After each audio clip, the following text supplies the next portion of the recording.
시편 3편 5절 6절 말씀입니다. 내가 누워 자고 깨었으니 여호와께서 나를 붙드심이로다.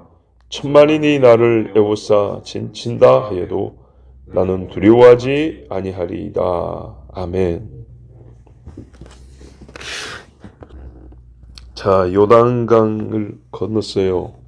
그리고 이제 잠을 자는데 5절에 보면 편히 잤다 그럽니다. 다윗이 편히 잤다. 이렇게 고백을 한 거예요, 지금. 말로. 지금 다윗이 말한 걸 그대로 쓴 거예요. 지금 이 잠을 잔 땅이 야하지인데다가 언제 압살롬이 군대를 끌고 죽이러 올지 모르는 그런 상황인데 잘 잤다. 왜? 하나님이 나를 붙드심이로다. 우리 사람이 이렇게 손으로 잡고 있는 것처럼 하나님의 손이 나를 이렇게 잡고 계신다. 그래서 잘 잤다 그럽니다. 지난밤 무사했고 눈 떠보니 안전하고 시원한 아침이라. 그래서 이렇게 고백을 했습니다. 예전에 오래된 이야기인데요. 생각이 나구만요. 설교 제목이 뭐냐면 반쯤 죽은 상태라는 제목으로 설교를 한 적이 있어요. 잠을 두고 한 이야기였어요. 한 10년 어간 9년인가 10년인가 하여튼 그때쯤 같은데 반쯤 죽은 상태. 우리가 잠을 자는 게 눈 떠 있을 때 피곤을 풀고 건강도 회복하고 쉬는 시간이지만 그 시간이 얼마나 위험하냐면 반은 죽은 상태로 봐도 무방하다. 그런 이야기였어요. 그래서 지난밤 하나님이 지켜주시고 눈을 뜬다는 것은 얼마나 감사한 일이냐 얘기한 거죠. 잘 생각해 보면 다윗처럼 이렇게 죽이겠다는 사람들이 많은 상태가 아니고 우리가 평시라도 잠을 자면은 기본적으로 의식이 약해지죠. 약해진다면 다른 차원으로 활동을 하죠. 꿈꾸는데 열심히 아니면은 뭔 일이 일어난지도 모르고 그냥 눈 딱 뜨면 깨난 건데 몸의 감각이 그때 굉장히 무뎌집니다. 그죠?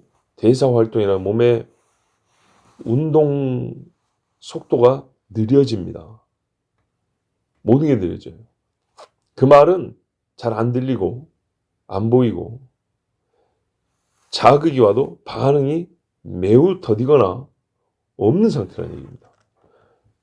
그래서 눈 떠 있을 때 누가 손 밟고 가면 아야 바로 하는데 잘 때는 누가 밟고 가도 모르고 있다가 좀 있다가 약간 꼼지락 이러고 또 자죠. 그게 발이 아니라 칼이 목을 찌른 것이었으면요. 그대로 가는 거죠. 그래서 사실 눈 감고 있을 때 옆에서 자다가 발로 뻥 차가지고 갈비뼈가 부러져도 몰라요. 일어나서 어디가 좀 아픈데 그러다가 어떻게 아프게 됐는지를 모르니까 속에서 출혈이 일어나는데 그걸 모르니까 그대로 낮에 죽는 사람도 있어요. 만약에 낮에 맞았으면요.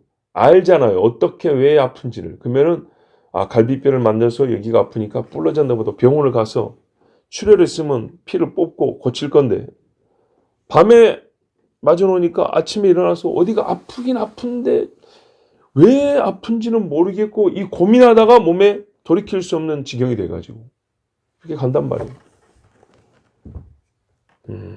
반쯤 죽은 상태. 그래서 하나님이 지난 밤새 호흡을 지켜주시고 첫째 호흡을 지켜주시고 탈이 나도 낮에 탈이 나지 밤에 탈이 안 나게 해주시고 위험한 사람들이 악한 사람들이 나를 해치지 못하게 막아주시고 이거를 가능성 있는 일들을 막 써보면요 굉장히 많은 가지수가 나옵니다. 그 모든 것들이 나에게 해당되지 아니하고 내가 아침에 눈을 뜬다. 비록 아침에 일어났더니 너무 더워서 잠을 뒤척였다는 둥, 아니면 너무 추워서 깊은 잠을 못 잤다는 둥, 뭐 이런 소리를 할 수 있어도 아까 말씀드린 그런 위험은 없이 얼마나 감사한지 모릅니다. 지난밤 나는 잤지만 하나님은 나를 보호하고 계신다. 그런 상태라면 사실 반쯤 죽었다고 봐도 되는 상태인데 그걸 다시 봐보세요. 이런 상태에서 반쯤 뉘었다가 다시 세우고 반쯤 뉘었다가 다시 세우고 지금까지 아무리 나이가 어려도 봐봐. 지금 365일을 나이에 곱해봐요. 맨날 밤을 하나님이 그렇게 해주셨는가. 갓난아기 때는 더 말할 것도 없죠. 하나님이 붙들지 아니하시면 하룻밤도 버티지 못합니다. 성경에 그랬잖아요. 오늘 밤에 네 생명 가져가면 어떻게 할래 그랬어요. 예. 한 번 하나님이 작정하면 그날로 끝나는 겁니다. 그날로. 여기까지 왔다. 하나님이 얼마나 진짜 보세요. 붙들어 주십니까? 이 말씀을 이제 우리가 좀 예언적으로 읽으면요. 예언적으로 읽으면 잠잘 때 우리가 일어날 것을 확신하고 자야 되죠. 그렇지 않으면 겁나서 눈을 못 감습니다. 나 잠잘 텐데 뭐 하려고. 그래서 잠을 못 자는데 옆에 칼 드는 흉악범이 있다. 그러면 야, 자라고. 자, 편히 주무실 분 손 들어보세요. 나 잠드는 순간에 그쵸? 그래서 잠 못 자죠. 자는 척하다가 이렇게 눈 뜨고 보겠죠. 근데 잠잘 때 완전한 확신을 갖고 잔다. 자, 여러분 하룻밤 잠이 아니고 진짜 우리 육체의 마지막 잠, 마지막으로 눈을 감는 시간이라고 생각을 해봅시다. 내가 이제 이거 감으면 못 뜬다 하는 그 마지막 잠일 때 여호와께서 붙드신다는 확신이 없으면 그 마지막 눈을 감을 수 있을까요? 힘이 없어서 못 뜨니까 감을 수밖에 없는 그런 지경이 있겠지만 마음으로는요. 정말 이 마지막 잠을 자고 싶겠냐 이 말이죠. 이거 딱 감으면 끝날 것 같은데 두렵죠. 심히 두렵죠. 그래서 그리스도인에게 뭐가 복이냐? 믿음이라는 거야. 믿음. 내가 누워 잤네. 깬다. 일어난다. 다윗도 그게 걱정이고 궁금했어요. 내가 눈 감으면 뜰 수 있습니까? 시편 이제 뒤에 보면 나온다니까. 제가 맨날 얘기하는 거 여러분 저 여러 번 얘기했는데 안 읽으시는 거 제가 알기 때문에 한번 읽어드릴게요. 저 시편에 뒤에 보시면은 다윗이 16편에 봐보십시오. 예, 뭐라고 됩니까?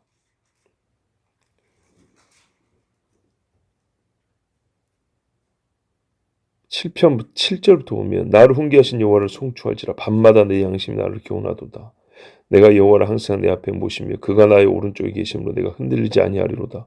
이러므로 나의 마음이 기쁘고 나의 영도 즐거워하며 내 육체도 안전히 살리니 이는 주께서 내 영혼을 소홀히 버리지 아니하시며 주의 거룩한 자를 멸망시키지 않으실 것입니다.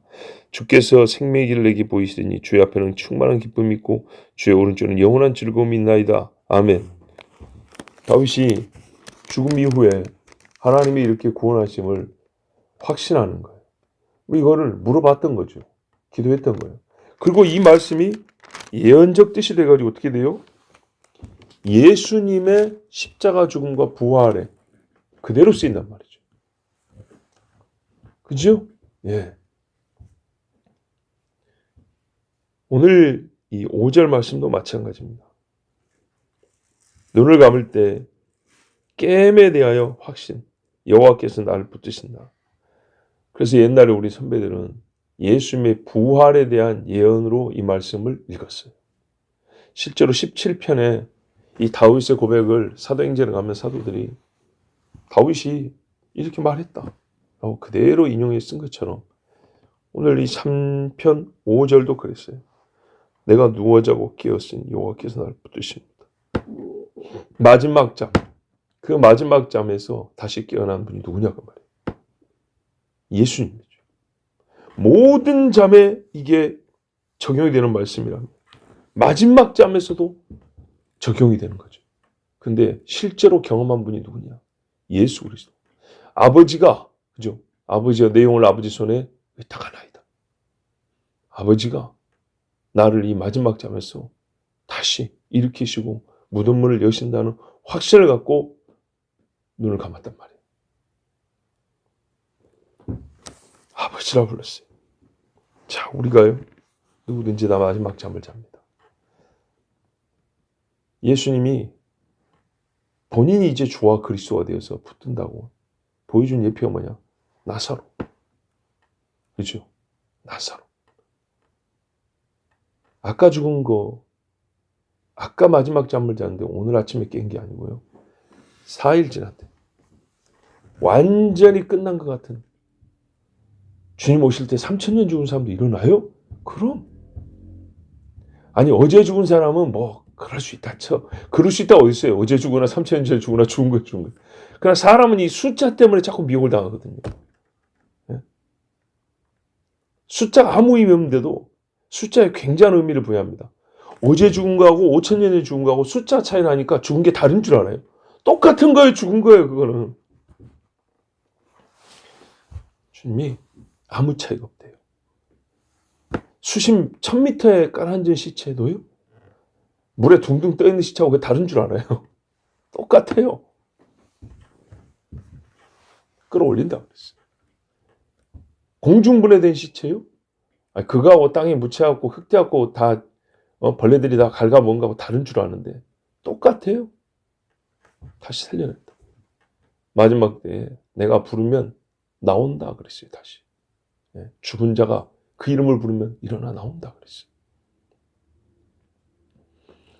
예수님이 아버지를 믿고 이 마지막 잠을 잤어요. 그리고 아버지가 일으켜 주셨어요. 우리 그리스도인은요, 세상 모든 사람과 결정적 차이를 말하는 바로 이거예요. 내 마지막 잠에서 두려움과 슬픔으로 이 잠을 시작하지 않아요.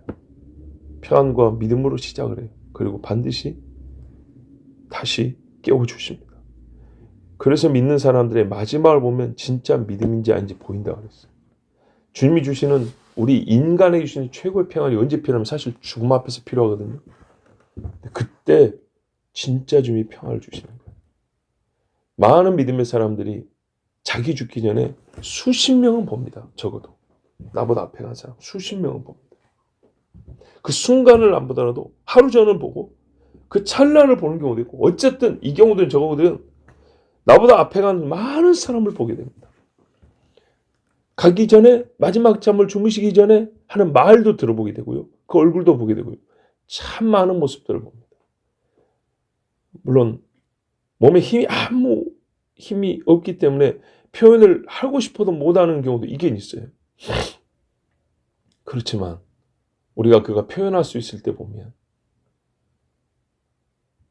여호와께서 나를 붙드심이라는 믿음을 갖고 있는지, 진짜 하나님이 붙드신 게 사실이기 때문에 붙드시면 자동으로 평안이 와요. 그래서 그 평안을 누리는지 이게 나타납니다.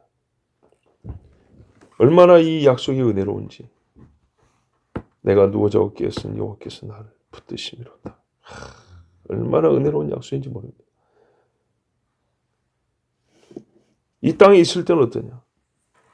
10,000만인이 나를 에워싸 진친다 해도 나는 두려워하지 아니하리다. 이야, 다윗의 말입니다. 숫자를 꼭 10,000만인으로 세지는 마시고 내가 상대할 수 없는 어마어마한 숫자에 적이 몰려온다 할지라도 두려워하지 아니한다. 왜? 아까 그랬잖아요. 하나님이 붙드시니까. 약 30년 전이라고 보면 될까요? 다윗의 나이가 지금 뭐 최소 50은 넘었을 거니까. 이때 약 30년 전쯤이라고 했을 때 사울을 피해서 도망다니던 30년, 40년어가 거의 한 10년 도망다녔으니까요. 그때 하나님이 보여주셨어요. 그 경험이 떠오르죠. 모든 사람이 자기를 보고 있었어요. 고발하려고. 잡아 죽이려고. 또 블레셋과 일평생 싸워왔어요. 그 일들을 떠올리면 그 사람들을 앞에 놓고 잠을 잔단 말이에요. 예. 이게 편히 잘 수 있는 일이냐. 그런데 그렇게 해왔었어요. 근데 왕이 되고 나서 오래 잊었었어요. 예.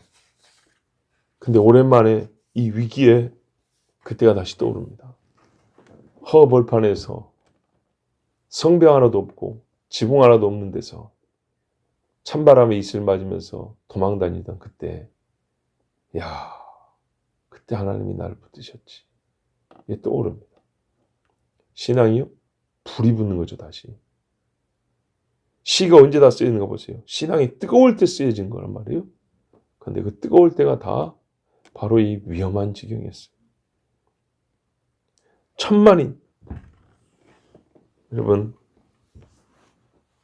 이 보세요. 나를 애워싸 진을 쳐도, 진을 친다는 건 죽인다는 얘기입니다. 포위한다는 얘기입니다. 나는 두려워하지 아니하리이다.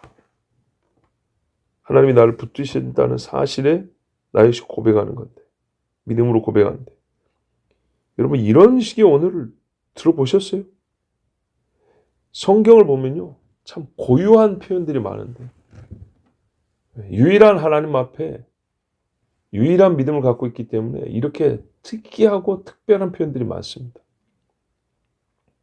이걸 믿는 자의 믿음의 언어라고 할까요? 믿는 자들 세계에서 쓰이는 믿음의 언어. 안 믿는 자들 속에서 쓰이는 그들의 언어가 있죠. 완전 다르죠. 한국말인데. 여러분, 이 믿음의 언어는요, 이런 식의 믿음의 언어는요, 배우는 언어가 아니에요. 따라해봤고 가르쳐주는 언어가 아니고요. 이거는 받는 언어예요. 받는 언어. 은사를 받듯이. 이런 언어는 받는 거예요. 여호와 하나님을 믿음으로 하나님이 주신 언어. 믿음이 있으면 입 벌리면 그냥 나오는 언어. 이빨이 썩어 있으면 입 벌리면 그냥 냄새 나죠. 그런 것처럼. 좀 불쾌하긴 하지만 비유하자면요. 한국 사람이니까 말하기 시작하면 그냥 한국말 자동으로 나오죠. 믿음이 있으면 이게 입 열어서 말하면 바로 나오는 그런 언어예요. 그래서 믿음은 가장이 되는 게 아니고요. 배우는 게 아니고요. 받아서 그냥 자연스럽게 생활이 되는 겁니다. 이런 말이 자동으로 나와요. 우리가 표현하기를 성경 언어가 일상 언어가 되기까지라고 그랬죠. 다윗은 보면 이게 시 지으려고 일부러 고민한 게 아니고 평시 쓰는 말이 이래요. 왜 평시 쓰는 말이. 야, 여러분 학교 식당에서 300명이 앉아서 밥을 먹는데 나 한 사람 기도하고 있어요. 애들이 다 이상하게 쳐다봅니다. 오늘은 기도가 좀 짧은 것 같다. 뭐 기도하면 밥맛이 좋니? 회사에서 회식하는데 나 혼자 음료수 마십니다. 저 새끼 때문에 술맛 떨어진다. 너는 새끼야 다음에 네 동기들 다 취급할 때 니는 누락이야. 그래 알고 있어.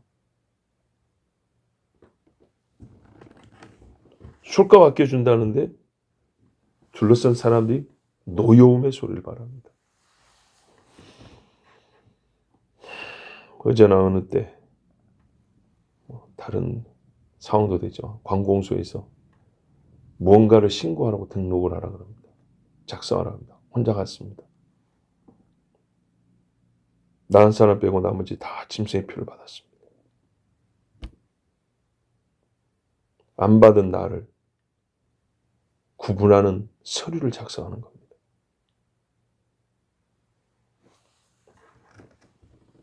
그 옆에 있는 사람들이 말합니다. 저런 놈들 때문에 이 나라가 안 되는 거야.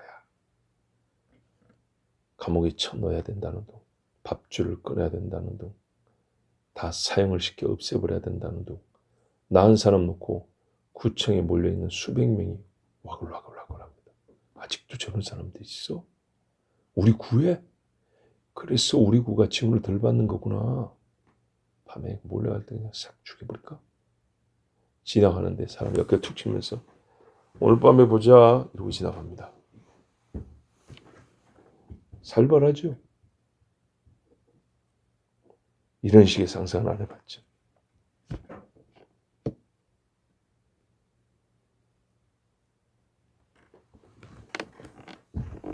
그때 우리가 속으로 외치고 붙들으라는 말씀입니다. 천만인이 나를 에워싸 진친다 해도 나는 두려워하지 아니하리이다.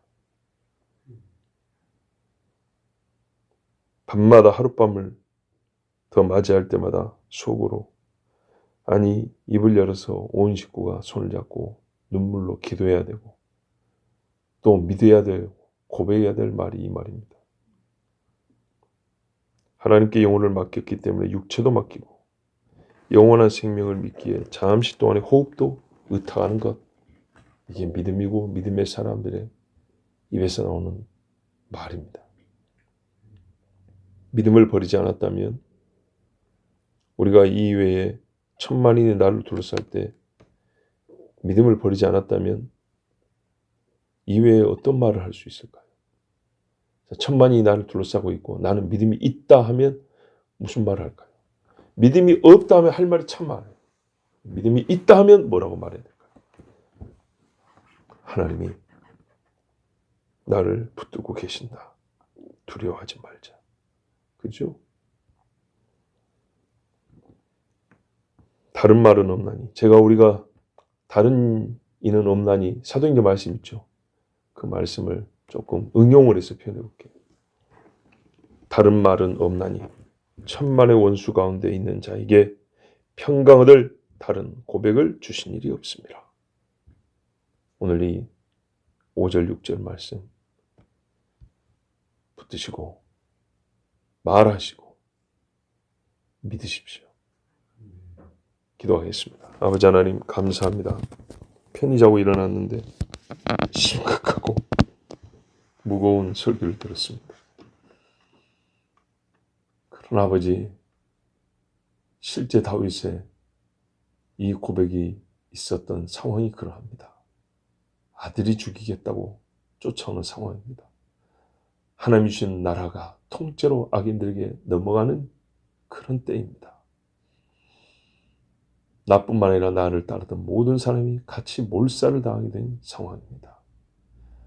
이때 하룻밤을 자고 난 다음에 믿음 있는 다윗은 이렇게 말하였습니다.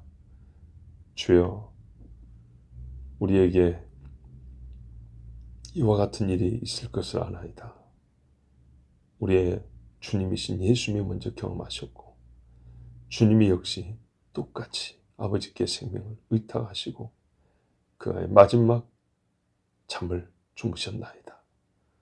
그리고 아버지가 깨워주시고 무덤 문까지 열어주셨습니다. 대적들이 놀라 두려워 떨었습니다. 바로 그 일을 우리에게도 허락하심을 믿습니다. 우리가 이 고백을 잊지 않고 잃어버리지도 않게 하시고 입에 담아 믿음 없는 세상에서 믿음의 사람으로 살게 하여 주시옵소서.